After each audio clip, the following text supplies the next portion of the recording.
start with a fresh composition, and I'll add a colored background in here, simple solid. Then I'll start adding some bands that will change their size and position to give us this illusion of movement. I'll just drop in a rectangle shape layer, make it thinner, and then we'll use expressions to animate the size and position properties. It would be unpleasant to do all this with keyframes, so we'll just let expressions do the work for us here. So go to the size, hold down Alt, click on the stopwatch to enter an expression, and here's what will drop down. It might look a little complex, but it has the same structure the property expects. It's something, comma, something inside of square brackets. The first part here is doing that wiggling we want. And critically, we're only taking the first part of the wiggled property. It might not make much sense, but wiggle by default means that whatever the value is, wiggle it. And this is a two-part property with an X and a Y, so the result of the wiggle would have two parts. Well, we only want one of those parts. So that's why we're saying, hey, give us part 0, the X part in this case. After the comma, we have the Y part, the up and down,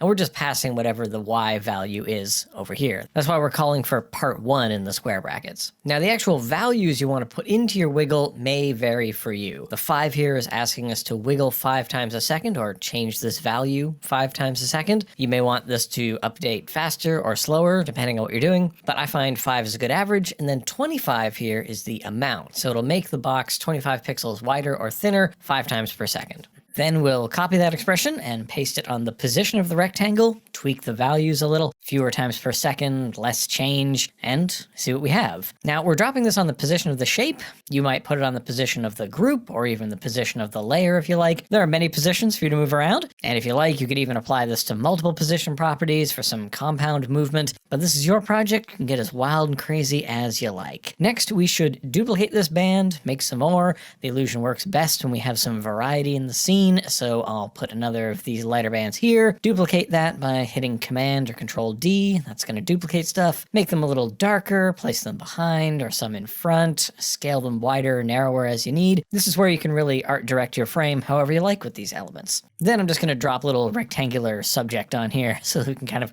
appreciate what's going on. It'll feel like this little rectangle is falling. For a little added variation, we can drop some turbulent displacement on these layers to make them less perfectly straight if you want. Maybe you don't, I don't know. But if you did, drop that turbulent displace effect on there, and we're going to dial it in to be a fairly light displacement. Lower size, lower amount. But we do want to animate the evolution so that it's warping around. I like to just go to the evolution and drop a little expression on it, something like time times 1,000. So whatever the time is in seconds, we're multiplying that by 1,000. That gives us the value that's constantly updating and changing. So now it's getting pretty wacky. Finally, we're going to pre-compose this element so we don't have to worry about all those layers. We're keeping it nice and simple and organized. And if you feel that this movement is too smooth for your liking, drop a posterized time on it so that you can drop the frame rate. It'll feel a little bit more jittery that way. And again, this is totally optional. Do as little or much as your project needs. But maybe you're not feeling the speed yet, so let's add another element in here. We have the subject, and in this case, it's just a rounded rectangle. That'll do for now. If this were falling, it should be experiencing some kind of air resistance or turbulence. So we're going to make use of a null here to drive some of that movement. I'll parent the subject to the null, just in case I want to swap out the subject later, or maybe add other things that'll go along with it. Then, in the position of this null, we're going to separate the dimensions. It's going to give us independent control over the X and the Y, just like we wanted with the background rectangles, but here we're doing it in a different way. As you can see, we now have 2 separate properties. On the side-to-side X part, we're just going to drop another wiggle on there. Maybe we'll have that go 3 times a second and 10 pixels of travel. It doesn't need to be too much. The real magic, I think, comes from what we do on the Y component. If we can get this bobbing up and down, it'll seem like the air resistance is impacting the falling. I'm going to set a couple of keyframes here. Just a little bit up and then a little bit down. And then I'll copy that first keyframe and paste it on the end so we can have a nice loop. Then I'm going to drop the loop out expression on that property so that these keys are going to repeat forever and ever. And now I'm just going to ease them a little bit, enough to feel smooth and soft. But it's this combination of the soft movement and the jittery movement that's going to give me that feeling that I'm after. So the vertical is smoothly going down and then getting pushed back up, and then down and then pushed back up, and then the side to side is jittery, like air is buffeting the situation. Now, if you want some more movement, that's not enough movement for you, I'd recommend mixing in some rotational change to the subject. That kind of makes sense. I'm going to go into the subject's rotation and drop yet another wiggle on here. I usually use smaller numbers on rotational wiggles, especially in this case.